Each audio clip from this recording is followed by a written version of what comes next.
লিটন দাসের চতুরতার কাছে হার মানলেন আম্পায়ার। বাংলাদেশের বিপক্ষে একের পর এক ভুলভাল সিদ্ধান্ত নিয়ে ম্যাচ কঠিন করে তুলবার চেষ্টা করেন লঙ্কান ম্যাচ অফিসিয়াল।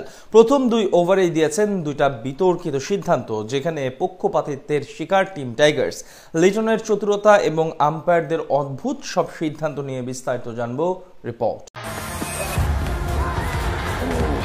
পাওয়ার প্লেতে ৩৭তম উইকেট শিকার তাসকিন আহমেদের। সাকিব আল হাসানের সঙ্গে টি-20 পাওয়ার প্লেতে বাংলাদেশিদের মধ্যে সর্বোচ্চ উইকেটের মালিক বনে গেলেন তাসকিন।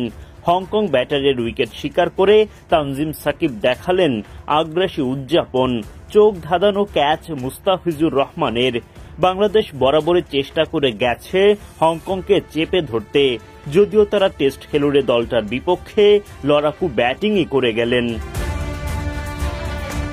বৃহস্পতিবার এশিয়া কাপে নিজেদের প্রথম ম্যাচে হংকংয়ের বিপক্ষে মাঠে নামে বাংলাদেশ।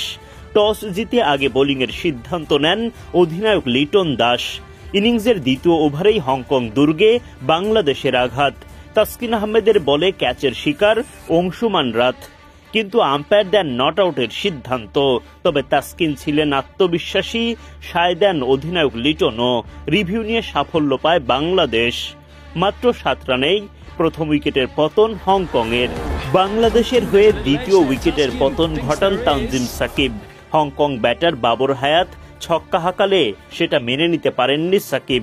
পরের বলেই করেন বোল্ড। উদযাপনে দেখান প্রতিশোধের আগ্রাসন। 12 বলে 14 রান করে ফিরে যান হায়াত। দলীয় 30 রানে দ্বিতীয় উইকেট হারায় হংকং।